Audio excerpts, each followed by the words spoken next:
Thank you everyone for joining us on the news update coming to you from the broadcast studios of the Anglican Cable Network Nigeria, ACNN. I am Chukwuemeka Anyakwa. Here are some of the stories we have for you at this moment. The Primate of all Nigeria, the Most Reverend Nicholas Dioko, has urged Christians to walk in righteousness and eschew selfishness in their service of God. Oko gave this admonition in Umunya in Oyi local government area of Anambra State during the foundation stone laying ceremony for the Camp of Light building project and dedication of other diocesan projects embarked upon by the Diocese on the Niger Anglican Communion.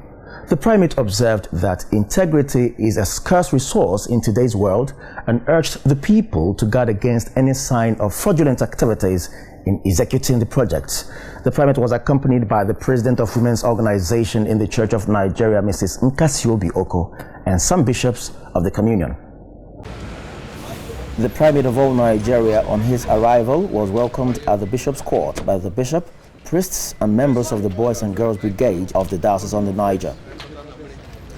No sooner than he arrived than he swung into the business of the day, the first being the dedication of the Olive Guest House, a 49-bedroom exquisite hotel built by the Women's Organization of the Diocese, led by Dr. Elsie Nwokolo. In the presence of His Lordship, the Right Reverend Dr. Owen Chidozie Nwokolo, Bishop on the Niger. In the name of God the Father, Amen. And of the Son, Amen. And of the Holy Spirit. Amen. This was immediately followed by laying of the foundation stone for Mary Summoner House, another project by the women. People of God, praise the Lord for the foundation of this Mary Summoner House project is now laid. His name be praised forever. Amen. With that done, the trio quickly moved to Umunya in Oyi local government area of Anambra State for the foundation stone laying of the diocesan prayer camp, which also is the site for the proposed on the Niger University. The primate, while appreciating the efforts of the bishop, the Right Reverend Dr. Owen Nwokolo, on the giant strides his episcopacy has achieved, urged the diocese to be committed to fervent prayers for the success of the projects. Oko advised the diocese to prayerfully select people of integrity for the projects, stressing that the service of God must be done in righteousness. Not so much of transport or anything, but the greatest scarcity comes from the fact that you don't have trustworthy people. If you have trustworthy people, if you are getting only 10 naira per week, you will do the whole thing. So I pray and ask the whole church to pray that fraudulence will not destroy the project.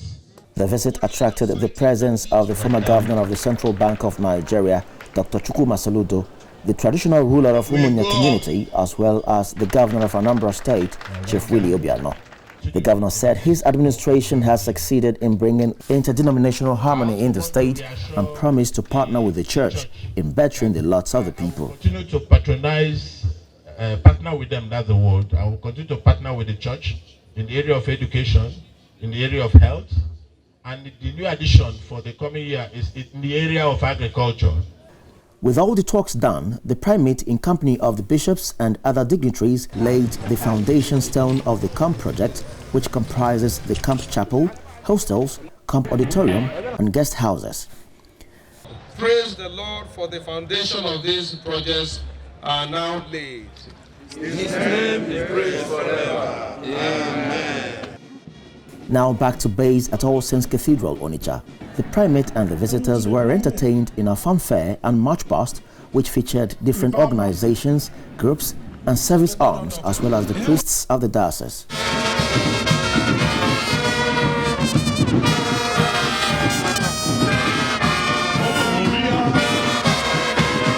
Some other projects of the diocese include the Archbishop Onyemelukwe Event Center, Onitsha, Cathedral Secretariat, Cathedral Clergy and Junior Staff Quarters, as well as Archbishop Patterson Children's Park, Onitsha. But it is not all about erecting structures.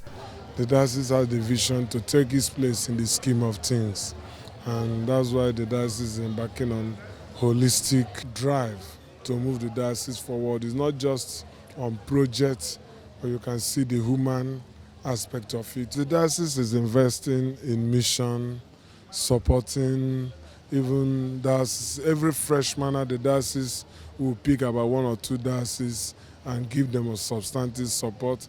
The diocese embarks in mission in many dioceses and environments. The Diocese on the Niger, under the episcopacy of the Right Reverend Dr. Owen Chiedozie Nwokolo, has as her vision statement to be a leading church that wins souls, impacts lives, and dominates her environment for Christ. What the Lord has asked us to do, to go into all the world and make disciples. And then the creation. In creation, God said man should dominate the world. He gave us the power to rule and to join him in the work of creation. What we are doing is part of building the kingdom of God, making disciples, establishing the rule of God, developing the environment so that people who worship God will have the facilities they will use. They will have buildings where they will sleep. They will have schools where they will train their children, and the environment where they will relax. So God's mind is that we make this world a place where his children will express their potentials to the glory of his name. As some of these projects, though galloping billions of naira, are expected to be completed in not more than 2 years, the diocese is confident that God, who started the good work, will provide the needed resources for the completion. The Most Reverend Nicholas D. Oko, Primate of all Nigeria Anglican Communion, has charged the newly inaugurated Board of Directors of the ACNN to be diligent in their responsibilities. Oko said this during an inauguration of the board of the ACNN at the Episcopal Chapel, Wuse 5 in Abuja. He urged the board members to be apt and work for God, adding that the gospel of the Lord needs to be preached all over the globe. Looking at you,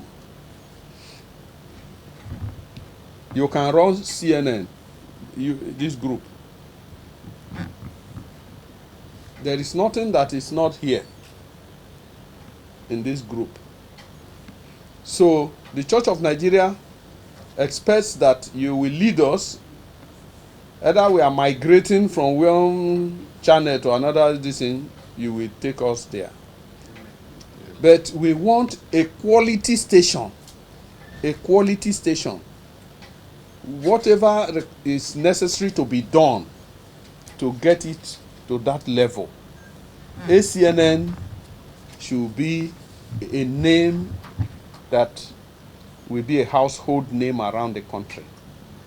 In his response, Mr. Folu Olamiti, Chairman Board of Directors of the ACNN, thanked the primate for giving them the privilege to serve in the vineyard of God. Olamiti urged the primate to put into consideration the issue of inadequate manpower, funding, and lack of a befitting corporate headquarters or operational location. He promised that the board would focus on issue of funding, adding that it was a universal fact that no television station would make an impact on its target audience without adequate funding. He said the Church of Nigeria could not be big and remain small. ACNN had been in existence since 2013 and has continued to broadcast non-stop in spite of all the challenges. Your Grace, we are indeed excited that ACNN has endured since it hit the airwaves in 2013 and has continued to broadcast 24/7, non-stop, in spite of obvious challenges naturally faced at takeoff stage of all similar media endeavors, even by corporations or organizations with very big budgets. Undoubtedly, this progressive development is a testimony to the solid foundation laid for ACNN under your leadership and supervision, and it is generally appreciated by the Anglican Communion and other Christian families that have been blessed by the ACNN's programs. Your Grace, Church of Nigeria Anglican Communion cannot be big and remain small. Our vision in this project should reflect our size. On behalf of the new board, I thank and sincerely assure you that we shall give this assignment our best for the timely realization of the goal of establishing ACNN. 40 professionals working on ecumenical relations in different member churches in Africa, Asia, the Caribbean, Europe, and the Middle East, as well as North and South America, have gathered in Geneva, Switzerland for the 2017 Ecumenical Officers Meeting.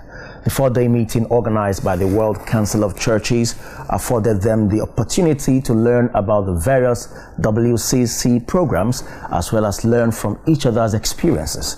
The Venerable Dr. Princewell Iroba, the Director of Ecumenism for the Church of Nigeria Anglican Communion, who represented the church at the gathering, described the meeting as one that afforded ecumenical officers the opportunity to interact with each other.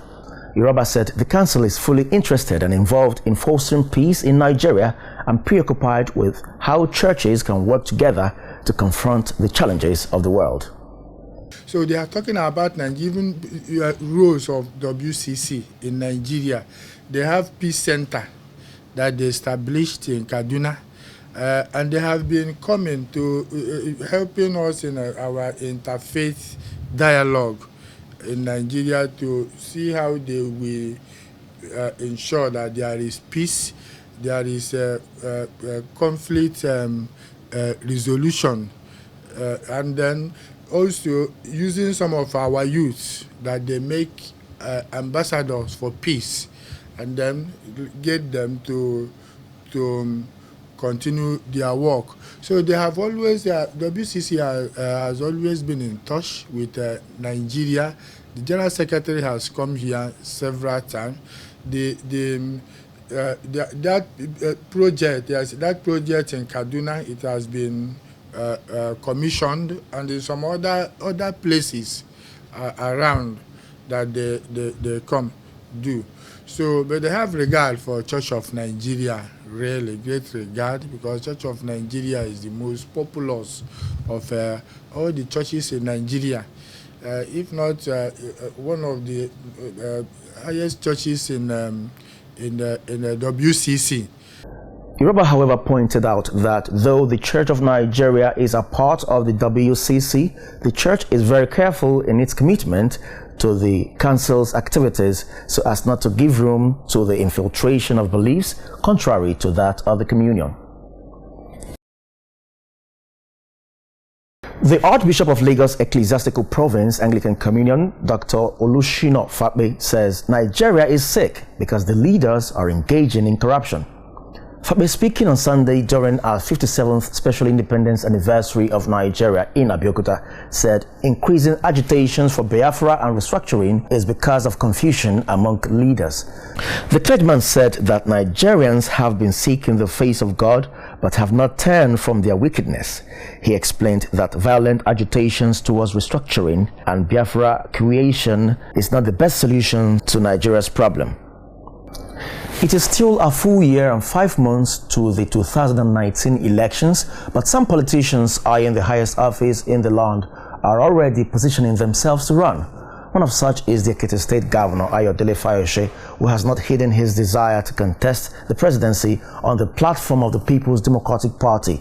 Governor Fayose formally declared his ambition to run at a gathering of party faithful, including former Aviation Minister Femi Fani-Kayode and our former Osun State Governor Iyola Omishore on Thursday. In his declaration, he said that he is the Nigerian man to watch out for as the nation moves into another decade. He called on his party leaders and supporters for maximum support, saying he defeated incumbent governors twice to become Ekiti State Governor and can still replicate such heroics against President Muhammadu Buhari in a free and fair election. You're watching the news update coming to you from the broadcast studios of the Anglican Cable Network Nigeria, ACNN. More stories when we return. To join us again.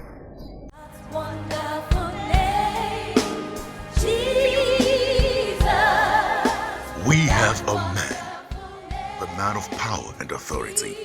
The Divine Commonwealth Conference of Nigeria, DIVCON, of the Church of Nigeria Anglican Communion invites you to encounter the awaited and expected man of the gospel according to John 5:1-11 from 13 to 17 November 2017. National and global anointed men and women of God, saints and pilgrims, disciples and teachers will expound and receive the divine knowledge and healing of the man Jesus in every area of our lives through worship, praise, prayer and living testimonies.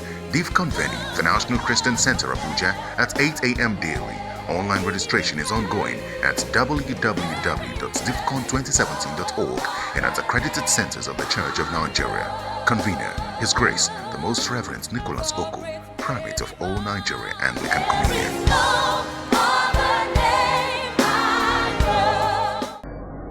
You're welcome back. Now on the foreign scene, police in Zimbabwe have arrested an anti-government pastor, Ivan Mawarire, after he circulated videos highlighting the country's worsening economic problems. Zimbabwean defense lawyer Harrison Nkomo says Pastor Ivan Mawarire, who last year organized the country's biggest protests in a decade, has been charged with subversion. The latest charges came after Mawarire posted videos that include images of long lines of people waiting for fuel. In the videos, the pastor accuses the government of 93-year-old President Robert Mugabe of being insensitive to the problems affecting the once prosperous Southern African country. He called on Zimbabweans to demonstrate against fuel shortages and sudden price hikes. The prominent critic of President Robert Mugabe was arrested on Sunday, 24th September, and is facing 20 years in jail if convicted of multiple counts of subverting Zimbabwe's government. In a court appearance on Monday, on 25th September, Mawarire pleaded not guilty to subversion charges launched against him in February. He is scheduled to appear in court again regarding Sunday's charges. The U.S. Embassy in Harare has issued a statement asking Mugabe's government to ensure Mawarire's fair trial in the case that came out of the February arrest. Mugabe, however, has called the pastor a fake and said he is foreign-sponsored. And in Syria, a Christian legislator was Thursday elected Speaker of Parliament in predominantly Muslim Syria for the first time in decades. Hamoudeh Sabak, a 58-year-old Syriac Orthodox Christian graduate in law and member of President Bashar al-Assad's Ba'ath Party from Hasaka province in northeast Syria, won 93 votes out of 252 cast, state media reported. He became the first Christian to hold the post since Fares el-Khoury, who served multiple terms before and after the French Mandate of 1920 to 1946. Before the 2011 outbreak of war in Syria, Christians of 11 different denominations made up about 5% of the population. Around half of Syria's 1.5 million Christians have since fled, according to Chaldean Catholic bishop. Christians have tried largely to keep their distance from the conflict, in which they have been targeted by Islamist rebel groups, while the regime portrays itself as the secular defender of minorities. The Islamic State jihadist group, for its part, has carried out mass kidnappings of Christians and destroyed their churches. And that's a wrap on the news update, which came to you on the Anglican Cable Network Nigeria, ACNN. Thank you so very much for being a part of it. I am Chukwemeka Lumanyukwa. See you again.